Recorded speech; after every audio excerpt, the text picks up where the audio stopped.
What's up guys? I hope you are doing well. ये वीर welcome to stellar RV. तो कैसे हो मेरे दोस्तों? मैं आशा करता हूँ शानदार तरीके से आप लोग अपनी लाइफ को एंजॉय कर रहे हो, अपनी सेहत, फैमिली और पाई के ध्यान काफी अच्छे से रख रहे हो। लेक्चर काफी प्यारा, काफी शानदार और काफी इंफॉर्मेटिव रहने वाला है। वीडियो को अगर और अच्छे से आप लोग को एंजॉय करना है तो कॉपी और पेन लेकर बैठेगा, क्योंकि बहुत सारी ऐसी चीजें होंगी जो आप लोग को बताई जाएंगी, आप लोगों को नोट डाउन करनी है। और उसी के साथ साथ में अगर आप लोग चीजों को नोट डाउन करते हैं तो लंबे समय तक आप लोग याद भी तो रख पाते हैं ना। उसको एक बार लिख कर देख लोगे तो फिर आप लोग माइंड में उसको रिकॉल भी कर पाओगे। ठीक है, तो आप लोगों के ज्यादा सेंसेस वहां पर यूज होंगे। इसी के साथ में आज सैटरडे है तो आज आप लोगों को एसए भी मिलेगा, यानी कि निबंध का टाइम है आज। और कल फिर आप लोगों को बेसिकली एथिक्स का क्वेश्चन मिलेगा। और इसी के साथ में अगर आप लोगों को लगे कि आप लोगों को पीडीएफ डाउनलोड करनी है, बेसिकली पीडीएफ चाहिए, तो टेलीग्राम से जाकर आप लोग डाउनलोड कर लेना।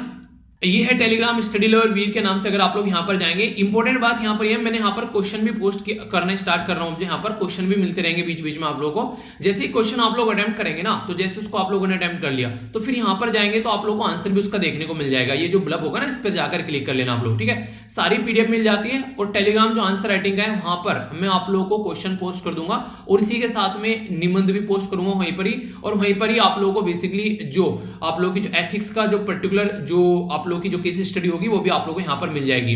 और अगर आप लोग टेलीग्राम पर नहीं है तो सारी चीजें आप लोगों को फेसबुक पर भी मिल जाती है। फेसबुक पर जाकर आप लोग उसको आंसर दे सकते हैं। ठीक है, और बाकी ये सारी चीजें इसलिए है बेसिकली जिसमें आप लोग अच्छे से एक दूसरे का रिव्यू भी कर सकें और अपना भी आंसर लिख सकें। ठीक है, तो उस तरीके से माहौल बना के चलना है। तो अच्छे से आप लोग अटेम्प्ट कीजिएगा और पीडीएफ सारी यहां से जाकर डाउनलोड कर सकते हैं। सारी चीजें आप लोगों को यहां पर इकट्ठी मिल जाती है। जैसे कल मैंने आप लोगों से क्वेश्चन पूछे थे तो उनके आंसर भी मैंने यहां पर दे दिए थे। जैसे आप लोग यहां पर देखते हैं, 9th हार्ट ऑफ एशिया, ये याद रखिएगा, बहुत इंपॉर्टेंट है। जब बात करते हैं अभी अफगानिस्तान के इशू के बारे में, तो 9th heart of Asia summit जो हुई थी वो यहां पर दुशानबे तजाकिस्तान के अंदर आप लोगों को देखने को मिली थी। ठीक है, तो ये था एक। और कॉन्फ्रेंस ऑफ पार्टी जो इंडिया के अंदर हुई थी वो 2002 में हुई थी। ये मैंने बेसिकली बॉर्डर डिस्कस किए थे आप लोगों से।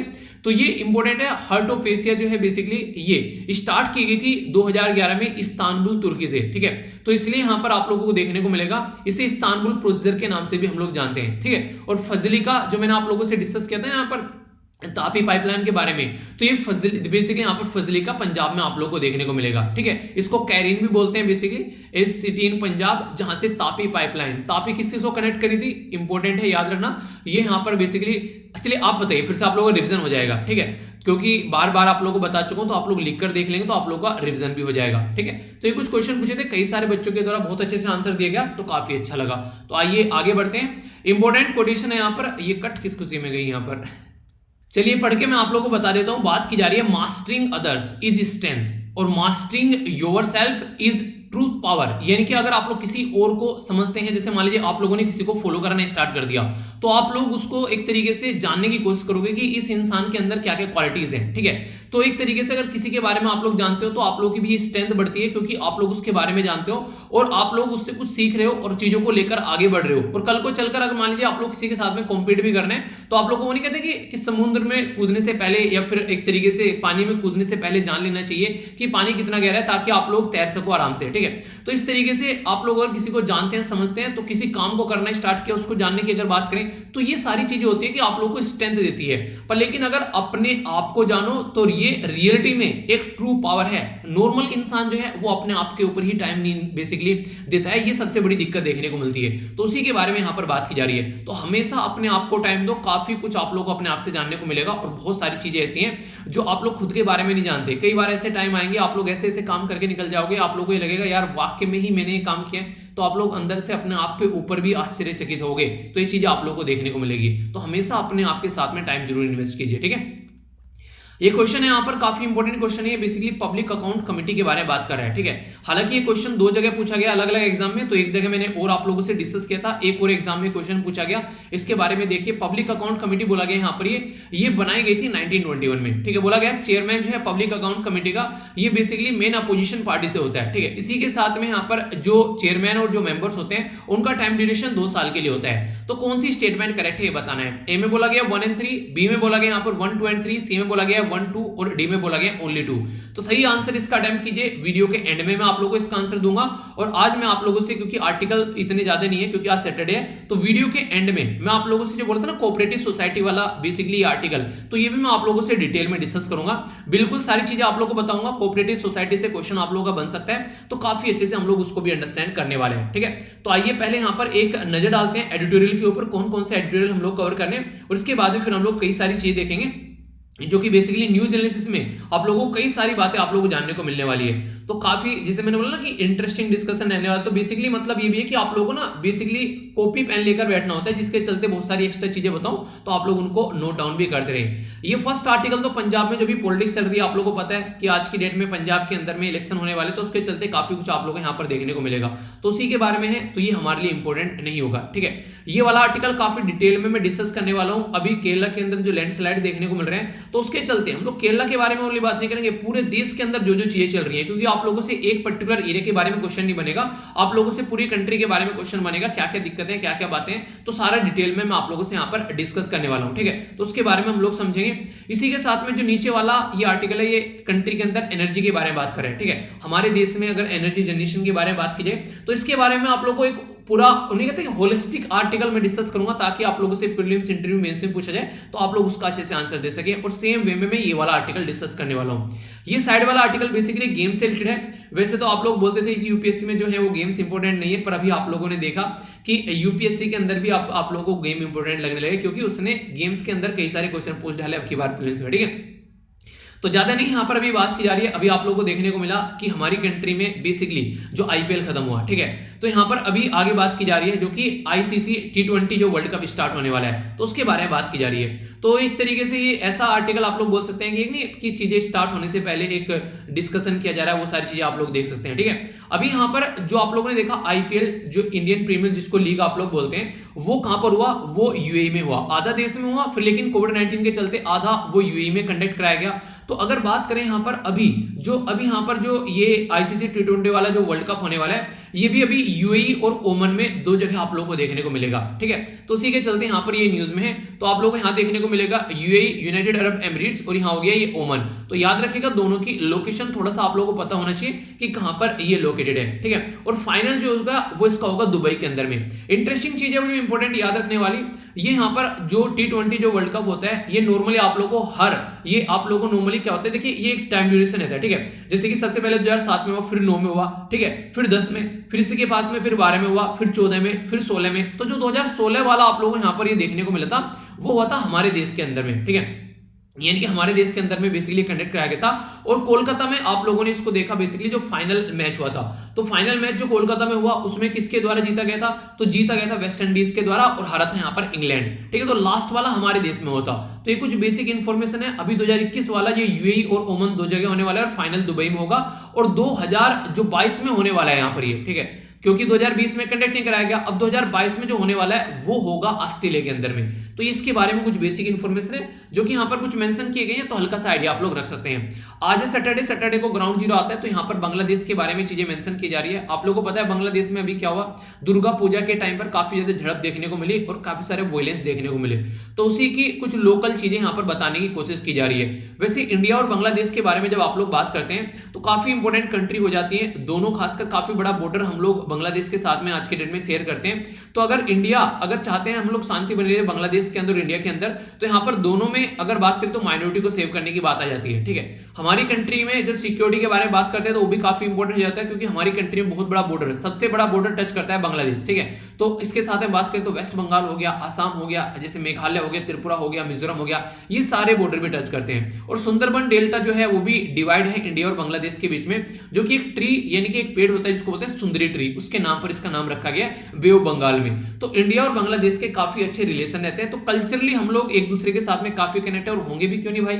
आप लोगों को पता है ना कि हम लोग बेसिकली 1971 में अगर बात करें तो नया कंट्री बना, पर लेकिन अगर बात करें 1947 से अगर पहले आप लोग जाएंगे थोड़ा सा, तो इंडिया, बांग्लादेश, पाकिस्तान ये सारे एक ही तो थे, पूरा हमारे तो पार्ट थे, पर लेकिन अब चीजें चेंज हो गई हैं फिर आगे चलकर। तो ये पहले इसको वेस्ट पाकिस्तान बोलते थे और यहाँ पर इसको ईस्ट पाकिस्तान बोलते थे, पर 1971 की वॉर के बाद में यहाँ पर इसको हम लोग बांग्लादेश बोलने लगे। ठीक है, और यहाँ पर ये जो निकल के आए थे यहाँ पर, इसको वेस्ट बंगाल आप लोग बोलते हैं। तो ये बेसिक चीजें हैं कुछ, बेसिकली वही बोला जा रहा है कि हार्मनी बना के जितना रखा जाएगा वही सारी चीजें, वरना दिक्कतें देखने को मिलने वाली हैं। ठीक है, जो इंपॉर्टेंट आर्टिकल मैंने अभी आप लोगों को बताया, तो ये काफी डिटेल में मैं डिस्कस करने वाला हूं, क्योंकि टाइम भी अच्छा खासा रहेगा, आर्टिकल ज्यादा नहीं है, तो इसके चलते डिटेल में डिस्कस कर लेंगे। बहुत सारी चीजें आप लोगों को बताने वाला हूं। इवन आप लोग समझ सकते हैं कि एक ही आर्टिकल के अंदर बहुत कुछ आप लोगों को जानने को मिलेगा। बात की जा रही है development that is mindful of nature. ठीक है, तो डेवलपमेंट ऐसा करो जो कि नेचर को ध्यान में रख के चले, तो विकास जो प्रकृति के प्रति जागरूक है, तो उसके बारे में बात की जा रही है। तो जनरल स्टडी फर्स्ट और जनरल स्टडी जो आप लोगों को देखने को मिलेगा सेकंड पेपर में भी, आप लोगों को बेसिकली एक तरीके से किस तरीके से एडमिनिस्ट्रेशन चीजों को काम लेके चला है, और डिजास्टर मैनेजमेंट वाले पेपर में भी आप लोगों को देखने को मिल जाएगा। ठीक है, जो कि तीसरा पेपर होगा, तो यहां पर तीसरा भी ऐड कर लेना। ओके, तो इसके बारे में आप लोग यहां पर बेसिकली देख सकते हैं। अगर इंपॉर्टेंट बातों की मैं यहां पर बात करूं, तो यहां पर फिलहाल जो फोकस दिया गया है वो दिया गया केरला के ऊपर। ठीक है, तो आर्टिकल क्यों आया है, पहले तो आप लोगों को ये पता होना चाहिए। तो आर्टिकल इसलिए आया कि केरला में काफी ज्यादा लैंडस्लाइड अभी देखने को मिली, कोयट्टम और इसी के साथ में जो इदुक्की वाला एरिया है यहां पर, तो वहां पर काफी ज्यादा लैंडस्लाइड देखने को मिली। अब यहां पर आप लोगों से एक प्रीलिम्स क्वेश्चन बन सकता है आराम से। जैसे आप लोग देखते हैं हमारी कंट्री में सेंसस यानी कि जनगणना 2011 के हिसाब से जब आप लोग चेक करेंगे ना यार, हमारे देश में अगर बात की जाए तो कितना, अगर देखा जाए कि पॉपुलेशन डेंसिटी है, ठीक है, तो कितनी एरिया हमारा घनत्व कितना है पॉपुलेशन का, तो याद रखिएगा 368 है यहां पर। अगर बात करें पर्संस पर स्क्वायर किलोमीटर, यानी कि एक स्क्वायर किलोमीटर की 1 किलोमीटर लंबाई और 1 किलोमीटर चौड़ाई, इस पर्टिकुलर एरिया में कितने लोग रहते हैं, तो यहां पर नॉर्मली 368 आप लोगों को देखने को मिलेगा। जबकि अगर दिल्ली के अंदर आप लोग जाएंगे तो ये लगभग 11,000 के करीब आप लोग को देखने को मिल जाएगा। इतना ह्यूज बेसिकली पॉपुलेशन डेंसिटी आप लोग को दिल्ली के अंदर देखने को मिलेगा। ठीक है, तो इसके बारे में आप लोग याद रखते हैं। बाकी अगर यहां पर मैं आप लोगों से बात करूं, तो बात की जा रही है केरला के अंदर में, तो केरला के अंदर में यहां पर 860 पर्सन स्क्वायर किलोमीटर यहां पर डेंसिटी के बारे में बात की जा रही है। ठीक है, तो ये काफी इंपॉर्टेंट यहां पर आप लोगों को देखने को मिलता है कि किसी पर्टिकुलर एरिया में पॉपुलेशन रहती है, तो पहले नॉर्मली ये माना जाता था कि जो केरला के अंदर पॉपुलेशन रहती है वो रहती है यहां पर कोस्टल एरिया के अंदर में। ठीक है, फिर यहां पर बोलने लगे कोस्टल एरिया में नहीं, अब थोड़ा सा आगे भी अगर आप लोग बढ़ोगे काफी ज्यादा पॉपुलेशन आप लोगों को देखने को मिलेगी। तो जो आर्टिकल के अंदर काफी इंटरेस्टिंग चीज मुझे लगी वो ये लगी कि इस तरीके से चीजों को समझाने की कोशिश की गई है कि नॉर्मली हिस्टोरिकली अगर बोला जाए तो कोस्टल एरिया में लोग रहते थे, ठीक है, फिर लोलैंड एरिया में रहने लगे, फिर मिडलैंड एरिया में गए, तो इस तरीके से लोग बढ़ने स्टार्ट हो गए। पर लेकिन जैसे जैसे पॉपुलेशन अभी बढ़ रही है तो लोगों ने क्या स्टार्ट कर दिया, यहाँ पर पहाड़ियों पर जाकर रहने लगे। ठीक है, तो उसकी वजह से वहां पर जब उसके ऊपर प्रेशर पड़ता है, अगर कहीं पर कोई हाई एरिया में जाकर आप लोग सेटल होंगे तो समझिए 1 मिनट के लिए पहाड़ियों में जाकर घर बनाना स्टार्ट कर दिया। ठीक है, पॉपुलेशन ग्रोथ हुई, एग्रीकल्चर का भी एक्सपेंड हुआ, इकोनॉमिक ग्रोथ हुई, इंफ्रास्ट्रक्चर वहां पर बनाना स्टार्ट कर दिया, रोड वगैरह बनाना स्टार्ट कर दिया, इंटर स्टेट माइग्रेशन करना है तो और ज्यादा कंस्ट्रक्शन करना स्टार्ट कर दिया। तो जब ऊंचे एरिया में जाकर आप लोग इस तरीके से डेवलपमेंट करना स्टार्ट कर दोगे, पहाड़ों पर इस तरीके से आप लोग रोडे वगैरह बनाना स्टार्ट करोगे, तो फिर क्या होगा। आप लोग एक इंटरेस्टिंग चीज यहां पर समझिए, तो मैंने रहने वाली बातें की आप लोगों से, ठीक है, पर लेकिन अगर सोचिए आप लोग खुद जैसे कि एक पर्टिकुलर रोड का अगर कंस्ट्रक्शन कर रहे हैं, तो मांझी मूवी आप लोगों ने देखी ना, पत्थर को तोड़ तोड़कर उसके बीच में से रोड बनाई जाती है। अब मान लीजिए कोई रोड एक तो बन गई यहां पर पहाड़ों वाले एरिया में, एक नॉर्मल एरिया में रोड बन रही है, तो यहां पे भी जो रोड बनाने के लिए मटेरियल चाहिए वो भी तो पहाड़ों से ही निकाल के लाया जाता है ना, उनको तोड़ तोड़कर काट काट कर, वो भी मटेरियल यहां पर वहीं से निकाल कर लाया जाता है। आप लोगों ने देखा होगा नॉर्मली घरों में अगर पत्थर आप लोग लगवाते हैं अपने घरों में, तो वो भी पहाड़ों से काट काट के लाया जाता है। तो इस तरीके से पहाड़ जो है हमारे आज के डेट में वो काफी ज्यादा प्रॉब्लम फेस कर रहे हैं, जबकि बोला यह गया था कि यहां पर ज्यादा इनको टच करना नहीं है। पर लेकिन हम लोग क्या है, हम लोग को मजा आ रही है सारी चीजें करने में, क्योंकि हम लोग को लग रहा है कि चीजें आराम से चल रही है तो चलती रहनी चाहिए, अपना काम पूरा होता रहना चाहिए। तो केरला के अंदर अगर मैं आप लोगों से बात करूं तो रेजिडेंशियल जो बिल्डिंग का ग्रोथ है ना वो काफी ज्यादा देखने को मिला। ऐसी स्टेटमेंट अगर आप लोग मेंशन करेंगे ना कि पॉपुलेशन केरला के अंदर 5% बढ़ी है, पर लेकिन जो घरों की संख्या है वहां पर 19% बढ़ी है, यानी कि इसका 4 गुना आप लोग को देखने को मिलेगा। समझ रहे हैं आप लोग, 2001 से लेकर 2011 की जनगणना में अगर आप लोग बात करेंगे, पॉपुलेशन 5% बढ़ी है ओनली केरला की, तो वहां पर केरला में पॉपुलेशन इतनी ज्यादा नहीं बढ़ी है जितने घर लोगों ने वहां पर बना डाले। अब घर बना डाले तो घर बनाने के लिए मटेरियल भी चाहिए, कोई लेंटर डालेगा, कोई एक तरीके से सारी चीजें वहां पर चाहिए, ठीक है, तो उसके चलते बेसिकली हमारे नेचर के ऊपर यार इंपैक्ट पड़ना स्टार्ट हो जाता है काफी ज्यादा। तो उसी को यहां पर बात की जा रही है कि हम लोग को एक बैलेंस बनाकर चलना पड़ेगा, ठीक है। तो अभी लोकेशन के बारे में अगर बात करें तो एक तरीके से कंस्ट्रक्शन मटेरियल की भी डिमांड हो रही है। लोग पहाड़ों में जाकर तो रह रहे हैं वो तो सही है, पर लेकिन पहाड़ों को काट काट कर वहां से आप लोग पत्थर लेकर आ रहे हैं, आप लोग बेसिकली जो सीमेंट बना रहे हैं, आप लोग जो रोड वगैरह ये बना रहे हैं उसके जो मटेरियल लेकर आ रहे हैं वो कंस्ट्रक्शन मटेरियल भी तो आप लोग वहीं से लेकर आ रहे हैं। तो इसकी वजह से क्या होता है, इसकी वजह से आप लोगों को देखने को मिलेगा यहाँ पर कि दिक्कतें निकल कर आती है, ठीक है। तो यानी कि वहां से क्या हुआ हुआ, आप लोगों ने खुदाई करी तो वहां से आप लोगों ने देखा स्लोप थे, उसमें कोई मॉडिफिकेशन किया, कोई चट्टान के अंदर खुदाई करी, कंस्ट्रक्शन रोड किया, तो उसकी वजह से फिर वहां पे लैंडस्लाइड होने लग जाती है। तो इसके ऊपर ये आर्टिकल पूरा यहाँ पर आया है, ठीक है। तो नॉर्मली लैंडस्लाइड को अगर आप लोग नॉर्मल तरीके से बोले तो इस तरीके से आप लोग देखते हैं ये लैंडस्लाइड हुई, इस गाड़ी का चकनाचूर कर दिया, ठीक है। यहाँ पर आप लोग देखते हैं लैंडस्लाइड हुई, यहाँ पर गाड़ी जो है वो कलाबाजी खा गई, यहाँ पर लैंडस्लाइड हुई, पत्थर से यहाँ पर टकराई इस तरीके से, तो यहाँ पर आप लोगों को देखने को मिलेगा पूरे रास्ते कई बार जाम पड़े रहते हैं, खासकर जब बारिश होती है। इसलिए बोला जाता है कि बारिश में जो पहाड़ी वाला इलाका है ना, वहां पर विजिट नहीं करना चाहिए। आप लोगों ने कई बार इसके बारे में सुना भी होगा। तो रीजन इसका यही रहता है कि लैंडस्लाइड वगैरह कई बार आप लोगों को देखने को मिलने लगती है। तो लैंडस्लाइड जो है मूवमेंट काफी लार्ज स्केल पर जो रॉक होती है, डिब्री होती है, यानी कि जो मलबा होता है, अर्थ डाउन स्लोप में आप लोगों को बेसिकली फिसलता हुआ नजर आता है, जैसे आप लोग यहाँ पर देख सकते हैं, ठीक है। तो इसको कई तरीके से बोला जाता है, जैसे फॉल हो गया, टोपल हो गया, स्लाइड हो गया, स्प्रेड हो गया, फ्लो हो गया। तो ये कई तरीके से इसको काउंट किया जाता है, यानी कि लैंडस्लाइड कई तरीके से होता है। समझने के लिए ये वाली पिक्चर आप लोगों को समझा पाएगी। जैसे मान लीजिए कुछ ऊपर यहाँ पर है, ठीक है, पत्थर वगैरह है, वो खिसक कर नीचे आ गया इस तरीके से, तो इसको फॉल बोल देते हैं। टोपल बोलना यहाँ पर, इसे ईंट नहीं होती, ईंट लुढ़क गई इस तरीके से, ठीक है, तो इसको टोपल बोल देते हैं। इसी के साथ में स्लाइड, यहाँ पर एक तरीके से पूरा मिट्टी का एक पोर्शन जत्ता ही यहाँ पर खिसक गया नीचे को, ठीक है, इस तरीके से, अलग पार्ट नहीं, वहीं खिसक गया नीचे को, ठीक है। तो ये आप लोगों को स्लाइड देखने को मिलेगा। स्प्रेड यहाँ पर जैसे इस तरीके से ये आराम आराम से पूरा पोर्शन स्प्रेड हो रहा है, यहाँ ऊपर का स्प्रेड हो रहा है, यहाँ पर ऊपर से आके गिरा है। तो अलग अलग तरीके से आप लोग इसको बोल सकते हैं। मतलब समझाने के लिए है वो ये कि कान पे वो नहीं है, किसी के कान पे थप्पड़ मारो या फिर सर में मुक्का मार दो या फिर कमर में मुक्का मार दो, तो वही बात है, इंसान को चोट लग रही है, ठीक है। तो अलग अलग तरीके से बता दिया कि एक ऐसा पैटर्न है। तो ये 4 बेसिकली पोर्शन में इसको यहाँ पर डिवाइड करने की कोशिश की गई है। और इंपॉर्टेंट बातें ये है, अगर आप लोग अपने देश को अगर थोड़ा सा अच्छे से जान रहे हैं तो आप लोगों ने देखा होगा आज की डेट में अलग अलग एरिया में अलग अलग डिजास्टर देखने को मिलते हैं। कोस्टल एरिया में आप लोग जाएंगे, लैंडस्लाइड तो रहती है बारिश होने की वजह से, पर लेकिन कोस्टल एरिया में आप लोग को जैसे कि साइक्लोन वगैरह आ गई, काफी लार्ज स्केल पर देखने को मिलते हैं। यहाँ पर मैंने अभी आप लोगों से कल जब हम लोग डिस्कस कर रहे थे नैनो मैगजीन के अंदर में, तो मैंने आप लोगों को बताया था कि किस तरीके से ग्लेशियर वगैरह आप लोगों ने देखा होगा, ठीक है, ग्लेशियर पिघल कर निकल कर आते हैं, तो वो वाली दिक्कतें देखने को मिलती हैं। इसी तरीके से अलग अलग एरिया में, जैसे इस एरिया में जाएंगे तो सूखा आप लोगों को देखने को मिलेगा, बीच में भी कई जगह बुंदेलखंड वाला ये रीजन आप लोग को, यहाँ पर भी कई जगह सूखा वाला रीजन आप लोग को देखने को मिलेगा, ठीक है। तो इस तरीके से अलग अलग एरिया में अलग अलग डिजास्टर के तरीके आप लोग को देखने को मिलेंगे।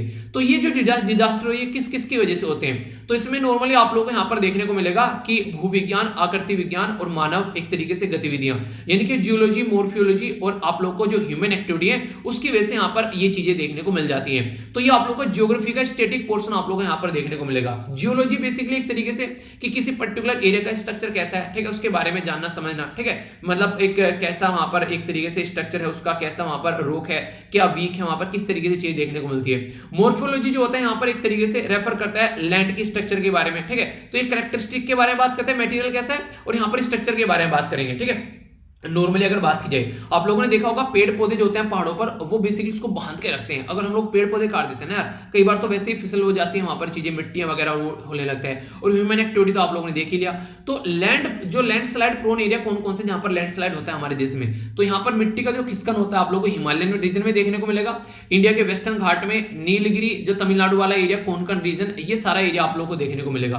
तो नॉर्मली अगर मोटे मोटे तौर पर आप लोग इसको देखना चाहें तो ये पैटर्न आप लोग यहाँ पर समझ सकते हैं। तो काफी लार्ज स्केल पर आप लोग यहाँ पर ये लैंडस्लाइड वाला एरिया देखने को मिलता है। तो इसी के बारे में बात की जा रही है। अगर कहीं पर कोई लैंडस्लाइड वाला होता है तो इसके बारे में कोज क्या क्या है। नॉर्मली कई बार अर्थक्वेक होता है जिसको भूकंप आप लोग बोलते हैं, उसकी वजह से यहाँ पर काफी बड़ी दिक्कत क्रिएट हो जाती है, ठीक है। नेक्स्ट अगर बात करें तो रेनफॉल हो गया, यहाँ पर वर्षा होगी उसकी वजह से, और स्लोप की वजह से तो नॉर्मली आप लोग को ये देखने को मिलता ही है। तो ये तो नेचुरल कोज हो गए, तो मैंने बताया ना नेचुरल कोज होते हैं। और फिर एंथ्रोपोजेनिक, एंथ्रोपोजेनिक मतलब इंसानों के द्वारा की गई हरकतें, जैसे कि झूम कल्टीवेशन के बारे में आप लोगों ने सुना है। आप लोगों ने अगर नहीं सुना तो मैं आप लोगों को बता देता हूं नॉर्मली क्या होता था झूम कल्टीवेशन में। जैसे कोई पर्टिकुलर एरिया में लोग रहते हैं तो वो अपने आसपास वाले एरिया में बेसिकली पेड़ काटते थे, काटने के बाद में वहां पर चीजों को बेसिकली जलाते थे, और जलाने के बाद में फिर वहां पर खेती करने लगते थे, ठीक है। और फिर वहां से क्या करते थे, जब वहां पर काफी लंबे समय तक खेती कर लेते थे तो फिर उसका उपजाऊ जो उर्वरक जो क्षमता है उसकी वो कम हो जाती थी, तो फिर उस एरिया को छोड़कर चले जाते थे, फिर दूसरे एरिया में सेम काम जाकर करते थे, ठीक है। तो इसकी वजह से काफी ज्यादा दिक्कतें देखने को मिलती है। नॉर्मली इसको समझने के लिए आप लोग बोल सकते हैं इस तरीके से काटा पीटा और खेती की, फिर वहां से शिफ्ट हो गए। तो ये पैटर्न आप लोगों को देखने को मिलता था। तो इसकी वजह से काफी सारी दिक्कतें यहाँ पर सामने निकल कर आती है, ठीक है। तो एंथ्रोपोजेनिक ये काफी बड़ा रोल प्ले करती है यहाँ पर। इसी के साथ में यहाँ पर बात की जाती है अगर कोई पेड़ काटा जाता है, ठीक है, तो एक तरीके चॉप करना, पेड़ को काटना, तो ये काफी लार्ज स्केल पर यहाँ पर इसकी वजह से भी दिक्कतें देखने को मिलती है, ठीक है। इलीगल माइनिंग और यहाँ पर इंडस्ट्रियल एक्टिविटी आप लोग करते हैं तो ये भी रोल प्ले करेंगे। तो एंथ्रोपोजेनिक जो एक्टिविटी है ये काफी बड़ा रोल प्ले करती है, काफी ज्यादा हमारे जो इन्वायरमेंट है ना उसको नुकसान पहुंचाती है। इवन कई सारे आप लोगों को देखने को मिलेंगे शॉर्ट टर्म इंपैक्ट और लॉन्ग टर्म इंपैक्ट के बारे में आप लोग बात कर सकते हैं। जैसे कि अगर शॉर्ट टर्म के बारे में बात करें तो लॉस ऑफ द लाइफ और प्रॉपर्टी का आप लोगों को देखने को मिलेगा, ठीक है। तो इसके चलते लॉन्ग टर्म में आप लोग को लैंड स्लाइड जैसी ऐसी कई सारी ऐसी चीजें हो जाएंगी जो कि परमानेंट हो जाती है कई बार तो, ठीक है। रोड ब्लॉक हो जाता है शॉर्ट टर्म के लिए, अगर बात करें तो रेलवे लाइन कट हो गई, ठीक है। चैनल ब्लॉक हो गए, यहाँ पर एक तरीके से कई सारी चीजें देखने को मिलेगी आप लोगों को ड्यू टू जैसे कि कोई गिर गई वहां पर पत्थर वगैरह आकर, ठीक है। रिवर के कोर्स जो होते हैं वो भी आप लोगों को देखने को मिलेंगे, कई बार इसकी वजह से इंपैक्टेड होते हैं और नेचुरल जो ब्यूटी है वो भी बर्बाद होती है, ठीक है। इसी के साथ में यहाँ पर कल्टीवेटेड लैंड बर्बाद हो जाती है, इन्वायरमेंट का इंपैक्ट पड़ता है, काफी ज्यादा इरोजन हो जाती है, सोइल वहां से बेसिकली कट कर चली जाती है जो उपजाऊ सोइल होती है, ठीक है। पॉपुलेशन को रिलोकेट करना पड़ जाता है जब काफी लार्ज स्केल पर दिक्कतें देखने को मिलती है और कई बार तो यहाँ पर जो वाटर रिसोर्सेज है वो भी यहाँ पर इसकी वजह से दिक्कत में पड़ जाते हैं। तो ये दिक्कतें कैसे देखने को मिलती है, लैंडस्लाइड हो गई कहीं पर तो कई बार नदियां अपना उसकी वजह से मान लो नदियां आ रही है ना पहाड़ों में से निकलते हुए, वहां पर कोई पत्थर खिसक गया, नदियां अपना पैटर्न चेंज कर देंगी वहां से बहने का, तो ये दिक्कतें आप लोगों को देखने को मिलेगी। तो नेचुरल और एंथ्रोपोजेनिक एक्टिविटी जो है काफी ह्यूज इंपैक्ट इसके ऊपर डालती है, तो इसके बारे में बात करनी चाहिए। अगर बात करूं यहाँ पर इसके मिटिगेशन के बारे में, मिटिगेशन शब्द का अर्थ क्या होता है, इसको बोलते हैं एक तरीके से गंभीरता को कम करने की क्रिया। एक तरीके से कुछ दिक्कत हो गई ना बहुत ज्यादा तो बोलते हैं इसको मिटिगेट कर दो, यानी कुछ गलत हो गया उसको कम कर दो थोड़ा सा, तो ये बातें बोली जा रही है। तो यहां पर कम करेंगे कैसे इसको, तो ट्री प्लांटेशन, पेड़ लगाओ। जैसे आप लोगों ने देखा होगा कई सारे बच्चे जो पेड़ लगाकर ट्विटर पर टैग भी करते हैं, ठीक है। मैंने बोला था कि लिखना है #SLV आर्मी प्लांटिंग ट्री, ठीक है। तो कई सारे बच्चों ने मुझे टैग किया, खासकर जो मानसून का टाइम ड्यूरेशन चल रहा था, मतलब 100 से भी 100 क्या मुझे लग रहा है शायद लगभग 200 से 200-250 के करीब बच्चों ने मुझे टैग किया उस टाइम पर, और बहुतों ने मेल भी भेजे, मैंने कई सारे आप लोगों के साथ में शेयर भी किए थे, स्टोरी पर भी मैंने डाले थे। तो इस तरीके से आप लोग देखते हैं, तो प्लांटिंग करना बहुत इंपॉर्टेंट ये एक तरीका होता है जिसके बेस पर इन्वायरमेंट को हम लोग कुछ बैक दे से हैं और इससे हम लोग अपने इन्वायरमेंट को एक तरीके से अच्छा भी रख पाते हैं, ठीक है। देखिए नेचर ने ना, कुदरत ने, आप लोग बोले नेचर बोलिए, भगवान बोलिए, अल्लाह बोलिए, गॉड जो भी आप लोग बोलिए, उसने हम लोग को कुछ चीजें इतनी प्यारी दे रखी हैं कि हम लोगों का रेस्पॉन्सिबिलिटी बनती है कि हम लोग इनको सेव करके रखें। हम लोग क्या करते हैं, इनको बर्बाद करने पर लग जाते हैं अपने फायदे के लिए, ठीक है। तो वो फ्री है पर लेकिन आप लोग उनकी कीमत इतनी खतरनाक है, जब दिक्कत पड़ती है तब आप लोग को वो चीजें समझ में आती है, ठीक है। और सबसे बड़ी बात है, अगर इनको सुधारेगा नहीं जाएगा तो फिर ये हमारे एक तरीके से जान के लिए भी खतरा बन सकती है। तो इसलिए प्लांटेशन ऑफ ट्री काफी इंपॉर्टेंट है। अफोरेस्टेशन बोलते हैं नॉर्मली, पेड़ लगाना है एफोरेस्टेशन, और पेड़ काटना है डिफोरेस्टेशन। तो ये दो इंपॉर्टेंट टर्म भी आप लोग यूज कर सकते हैं अगर कुछ लिखना होता है आप लोगों को, ठीक है। इसी के साथ में कैचमेंट एरिया, कैचमेंट एरिया क्या होता है, इसको बोलते हैं यहाँ पर जल ग्रहण क्षेत्र। तो जल ग्रहण क्षेत्र जो है उसके बारे में हम लोग को बात करनी चाहिए, ठीक है। इसी के साथ में यहाँ पर स्टॉप करना चाहिए झूम कल्टीवेशन, जो मैंने अभी आप लोग को बताया, और इसी के साथ में यहाँ पर एनकरेज करना चाहिए बेसिकली जो टेरिस फार्मिंग होती है, ये आप लोग यहाँ पर समझ सकते हैं। बेसिकली इस तरीके से फार्मिंग देखने को मिलेगी खासकर उन एरिया में जहां पर पहाड़ियां होती हैं, तो ये वाली चीजें आप लोग यहाँ पर प्रमोट कर सकते हैं, इससे काफी ज्यादा फायदा देखने को मिलेगा। तो जो शिफ्टिंग वगैरह ये झूम कल्टीवेशन है इनको हम लोग को बंद करना चाहिए। नेक्स्ट यहाँ पर लोगों को अवेयरनेस कराना चाहिए, ये काफी इंपॉर्टेंट हो जाता है। अगर लोगों की अवेयरनेस होगी तो फिर यहाँ पर मिटिगेशन होगा, एक तरीके से चीजों को हम लोग कंट्रोल कर पाएंगे। और इसी के साथ में परमानेंट जो एक तरीके से यहाँ पर असेसमेंट करना चाहिए साइंटिफिक तरीके से, और जियोलॉजिस्ट यानी कि जो भूविज्ञानिक है वो भी आकर बात करें, जो साइंटिस्ट है वो भी समझे चीजों को कि यार इस एरिया में दिक्कत क्यों देखने को मिल रही है, तो समझे। और बाकी कंस्ट्रक्शन को ना थोड़ा लिमिट रखना चाहिए, वरना फिर केदारनाथ जैसी सिचुएशन बन जाती है, डैम वगैरह इतने ज्यादा बनाए जा रहे हैं जिसकी वजह से अलग से दिक्कत यहां पर देखने को मिलती है। तो ये कुछ ऐसे मुद्दे हैं जिसके बारे में याद रखिएगा। अच्छा, एक छोटा सा पॉइंट मुझे आप लोगों को बताना था, यहाँ पर कई बार ऐसे क्वेश्चन आप लोगों से पूछ लिए जाते हैं प्रीलिम्स के अंदर भी, कि कई सारे कंट्री के नाम दे देंगे और बोल देंगे किस एरिया में किसको किस नाम से पुकारा जाता है, ठीक है। तो कुछ मैंने यहाँ पर बेसिकली आप लोगों के सामने नाम रखे हैं, जैसे झूम कल्टीवेशन एक जगह से दूसरी जगह पर चले जाते हैं ना, ऐसे नहीं हमारे देश में ये हर जगह आप लोगों को देखने को मिलती है। मैक्सिमम में इसको यहाँ पर बेसिकली मिल्पा के नाम से जानते हैं, ठीक है। सेंट्रल अमेरिका में भी इसको मिल्पा के नाम से ही जानते हैं, यानी कि सेंट्रल अमेरिका और मैक्सिमम में इसको मिल्का के नाम से जानते हैं। वेनेजुला में जाएंगे तो इसको कोनको के नाम से आप लोगों को देखने को मिलेगा। ब्राजील के अंदर में इसको रोका, ठीक है। इसी के साथ में अगर सेंट्रल अफ्रीका, अमेरिका की बात की थी, अब अफ्रीका कॉन्टिनेंट में पहुंच गए, याद रखना, ठीक है। इसको मसोले आप लोग बोल सकते हैं, ठीक है। इसी के साथ में इंडोनेशिया के अंदर जाएंगे तो लादंग बोलते हैं, वियतनाम के अंदर जाएंगे तो रे बोलते हैं, और अगर इंडिया के अंदर आएंगे तो इसको झूम कल्टीवेशन के नाम से आप लोग जानते हैं, ठीक है। तो झूमिंग बेसिकली इसको कई बार बोल देते हैं। तो ये इसके बारे में आप लोग याद रखना, डायरेक्ट क्वेश्चन आप लोगों से पूछ ले जाते हैं ऐसे कई बार एग्जाम में, ओके। और पूछे भी गए हैं, ऐसी बात नहीं है, पूछे ही जाते हैं, ठीक है। अगर आगे बात करूं तो ये मैंने आप लोगों को पहले बताया था, यहाँ पर दो कमेटी के बारे में जरूर याद रखिएगा, एक तो गडगिल रिपोर्ट और एक है कस्तूरी रंगन रिपोर्ट। गडगिल रिपोर्ट जो थी वो काफी ज्यादा एक्सट्रीम हो गई थी, उन्होंने तो सब कुछ बंद करने की बात कर दी थी, वेस्टर्न घाट में। कस्तूरी रंगन ने बेसिकली ये बोला कि हाँ एक प्रोडक्टिव तरीके से आप लोग चीजों को लेकर चल सकते हैं। जैसे गडगिल कमेटी अगर बात करें तो उसने बोला वेस्टर्न घाट में कौन कौन से राज्य आते हैं, एक आता है गुजरात, दूसरा आता है महाराष्ट्र, तीसरा आता है गोवा, चौथा आता है कर्नाटक, पांचवा आता है केरला और छठा आता है तमिलनाडु। तो टोटल 6 राज्य वेस्टर्न घाट में आते हैं और यूपीएससी प्रीलिम्स में ये क्वेश्चन पूछा जा चुका है। ठीक है, आगे चलते हैं। तो यहां पर गडगिल जो कमेटी है तो उसके द्वारा बोला एंटायर वेस्टर्न घाट को आप लोग बेसिकली इको सेंसिटिव जोन में क्रिएट कर दो, पर लेकिन कस्तूरी रंगन कमेटी ने बोला कि 37% जो है आप लोग उसको इको सेंसिटिव जोन में क्रिएट कर दो। रिकमेंड किया गया बॉटम अप अप्रोच, यानी कि ग्राम सभा से पूछो क्या करना है। यहां पे बोला ग्राम सभा से क्यों पूछो भाई साहब, डिसीजन मेकिंग कैपेबिलिटी जो है वो यहां पर सेंट्रल गवर्नमेंट स्टेट गवर्नमेंट के हाथ में, तो गवर्नमेंट की रेस्पॉन्सिबिलिटी है, तो उनसे पूछो उनको क्या करना है, नीचे ग्राम सभा क्या करेगी। रिकमेंडेशन जो है बेसिकली यहां पर 3 जोन को डिवाइड करने की बात की गई, तो यहां पर उस तरीके की चीजों को लेकर चलें, सेंसिटिव जोन वगैरह हो गया। ठीक है, हाई कैपेसिटी जो यहां पर ये क्या क्या डैम वगैरह आप लोग बना सकते हैं। इसमें अगर बात करें तो बेसिकली हाइड्रल पावर प्लांट जो है वो परमिट किया गया, पर लेकिन रिकमेंड करना है कि प्रॉपर वे में आप लोगों को चीजों को चेक कर लेना है। ठीक है, इसी के साथ में बात क्या कॉन्स्टिट्यूट करना है वेस्टर्न घाट में इकोलॉजिकल जो अथॉरिटी है यहां पर, तो स्ट्रेंथ करने के लिए इन्होंने बोला कि अलग अथॉरिटी क्या बनानी है और ऑलरेडी जो है उन्हीं को कर लो आप लोग। तो ये दोनों कमेटी के बारे में आप लोगों को लिखने के लिए क्वेश्चन भी कई बार पूछे जाते हैं, और क्वेश्चन बेसिकली जो ऑब्जेक्टिव टाइप पेपर में तो पता नहीं कितनी बार पूछे जा चुके हैं कि गडगिल कमेटी और कस्तूरी रंगन कमेटी के बारे में। अब एक क्वेश्चन मैं ही पूछूंगा आप लोगों से, ये दोनों कमेटी कब कब बनाई गई थी। देखिए नॉर्मल सी बात है, पहले ये बनाई गई होगी, ठीक है, ये बाद में आई होगी, या फिर ये, चलिए आप लोग बताइए, कॉमन सेंस आप लोग यूज कीजिए, पहले कौन सी बनाई गई है। ठीक है, मैंने गलत बोला, चलो ठीक है, मैंने कुछ नहीं बोला, भूल जाओ। ठीक है, पहले कौन सी कमेटी बनाई गई है, पहले आप लोग ये बताइए। ठीक है, तो ये आप लोग बताइएगा, इसका टाइम ड्यूरेशन भी थोड़ा सा आप लोग देख लेना, कई सारी बातें आप लोग यहाँ पर जानने को मिलेगी इसके बारे में। तो इसी के चलते यहां पर बोला गया कि हेजिटेशन आज की डेट में आप लोगों को देखने को मिलती है, हेजिटेंसी देखने को मिलेगी जब यहां पर ये कमेटी है ना इनकी रिपोर्ट को इंप्लीमेंट करने में वेस्टर्न घाट में, और प्रोजेक्ट भी यहां पर बोला गया था इनको रिव्यू करो। जैसे कि यहां पर बात करें अगर तो सिल्वर लाइन प्रोजेक्ट है, ये तो हालांकि लोकल केरला के बारे में बात होगी, कोच्चि मेट्रो है, तो इनको रिव्यू करने की बात की जा रही है। जब इतनी दिक्कत देखने को मिल रही है, क्यों यार इनको आगे लेके चल रहे हो आप लोग, ठीक है, इतनी जल्दी में क्यों हो आप लोग चीजों को लेकर चलने में, तो थोड़ा सा समझो इनको। ठीक है, तो आप लोग इसके तहत चीजों को थोड़ा समझ के चलो कि जहां जहां पर दिक्कत हो रही है, one nation one highway specification, जो डेंसिटी जो पॉपुलेशन वहां पर आप लोग लेकर चल रहे हैं, पर लेकिन इकोलॉजिकली वल्नरेबल एरिया है वहां पर, वो भी तो देखो कि नेचर कितना बर्बाद है वहां पर, तो उसको आप लोग और बर्बाद कर रहे हो, और ज्यादा लोग यहां पर मरेंगे उसके चलते, और ज्यादा वल्नरेबल आएंगे। तो न्यू जो लाइन बिछाई जा रही है, जो वाइड किया जा रहा है पुराने जो एरिया को, तो उसको आप लोग समझो कि किस पैटर्न में आप लोग चीजों को लेकर चल रहे हो, या तो आप लोग कोशिश करो कि नई ना बनाओ, पुराने वाले में थोड़ा चेंज कर लो, पर लेकिन उसको कितना चेंज करना है कि इन्वायरमेंट के ऊपर भी नुकसान ना पड़े। तो ये सारी चीजें आप लोग को बैलेंस के तरीके से देखनी है, ये नहीं कि अंधाधुंध तरीके से बस वहां पर कंस्ट्रक्शन किए जा रहे हो।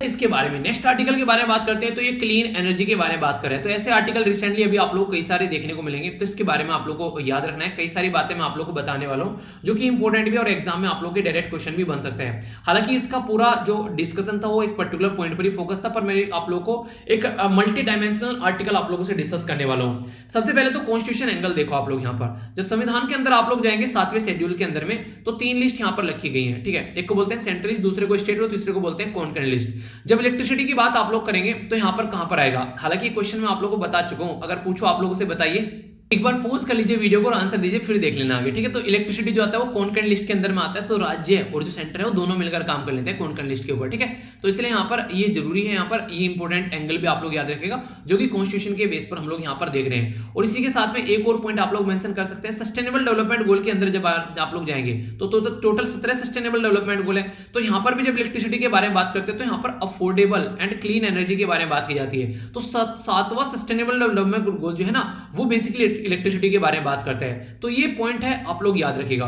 फिलहाल अभी जो हम लोग काम कर रहे हैं बेसिकली अभी कॉन्फ्रेंस ऑफ पार्टी, मैंने बोला था ना यहाँ पर कॉन्फ्रेंस ऑफ पार्टी 26 होने वाली है, तो जो कोप 26 होने वाली है कहां पर होगी, ये ग्लासगो में होगी। और ग्लासगो कहां पर है, यहाँ पर ये बेसिकली यूके के अंदर होने वाली है 31 अक्टूबर से। लोकेशन अगर देखना चाहते हैं तो यहां पर आप लोग देखते हैं, ये हो गया यूनाइटेड किंगडम, और यहां पर आप लोग ग्लासगो देखने को मिलेगा। तो ग्लासगो में आप लोगों को यहां पर देखने को मिलेगी यूके के अंदर में जो ये कॉन्फ्रेंस ऑफ पार्टी होने वाली है। तो इसके कंपेयर में अपनी कंट्री भी देखिए तो अपनी प्यारी कंट्री यहां पर होगी। ठीक है, तो इस तरीके से आप लोग आसपास वाला एरिया भी जरूर देखा करो। ठीक है, जैसे यहां पर मैंने अभी आप लोगों को बोला ना, यहाँ पर ये पर्टिकुलर एरिया ग्लासगो हो गया। ठीक है, तो इसके चलते आसपास वाला कि इधर नॉर्थ सी हो गया यार। ठीक है, थोड़ा सा इधर आएंगे तो आप लोग क्या देखने को मिलेगा, जूम आउट करिए इसको थोड़ा सा। ठीक है, और कुछ चीजें जानने को मिलेगी। ठीक है, यहाँ पर ये हो गया बे ऑफ बिस्के हो गया यहाँ पर। इधर आप लोग आएंगे तो आयरलैंड हो गया, ठीक है। तो इस तरीके से देखिए यहाँ पर लंदन हो गया, इसके बीच में अगर आप लोग थोड़ा सा आएंगे तो इसे जूम करेंगे तो आप लोग यहाँ पर इंग्लिश चैनल देखने को मिल जाएगा, कि बोले ना कि इंग्लिश चैनल किस किस के बीच में आता है, तो फ्रांस और इंग्लैंड के बीच में आप लोग को देखने को मिलेगा। इसी के साथ में आप लोगों से अगर पूछ ले इंग्लिश चैनल जो है नॉर्थ सी को किसके साथ में कनेक्ट करता है, ये आप लोग बताइए, ठीक है। क्वेश्चन हो गया, चलिए थोड़ा सा देखिएगा। तो बोला ये गया यहाँ पर कॉन्फ्रेंस ऑफ पार्टी जो 26 होने वाली है ग्लासगो के अंदर, तो इंडिया और यूके यहाँ पर इस पर्टिकुलर सिस्टम को इंप्लीमेंट करने वाले हैं। इसको बोलते हैं वन वर्ल्ड वन सन और one grid. One world one sun और वन ग्रिड की जो बात की जाती है, तो इसका मतलब सूरज देखो एक ही है, चाहे आप लोग बात करो यूके के अंदर में, चाहे आप लोग बात करो यूएसए के, चाहे बात करो इंडिया के, चाहे पाकिस्तान के, कहीं पर भी।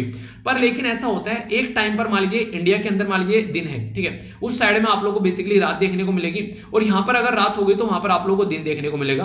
यानी कि कहीं ना कहीं सूरज जो है वो हर टाइम निकला रहता है। तो वन वर्ल्ड है, एक दुनिया है, और हमारा तो कॉन्सेप्ट भी है वासुदेव कुटुंबकम की, यानी कि एक तरीके से पूरा दुनिया जो है वो हमारा परिवार है। तो हम तो ये कॉन्सेप्ट भी लेकर चलते हैं। तो एक दुनिया होगी, एक पृथ्वी होगी, तो हमारी एक पृथ्वी पर सारे हम लोग एक तरीके से कनेक्ट हो गए। वन सन हो गया, ठीक है, और वन ग्रिड की बात की जा रही है। अब ग्रिड क्या है पहले आप लोग इसको समझिएगा। नॉर्मली क्या होता है, जैसे सोलर पैनल लगाने की बात की गई थी तो उसमें एक बड़ा ही अच्छा सा कॉन्सेप्ट आया था, प्यारा सा। उसमें ये बोला गया कि यार आप ना अपने घरों में सोलर पैनल लगाइए। सोलर पैनल क्या होगा, सूरज की जैसे रोशनी पड़ेगी तो आप लोग सोलर पैनल जो है वो बेसिकली एनर्जी जनरेट करेगा, और यहाँ पर फिर आप लोगों के घर में इलेक्ट्रिसिटी आएगी।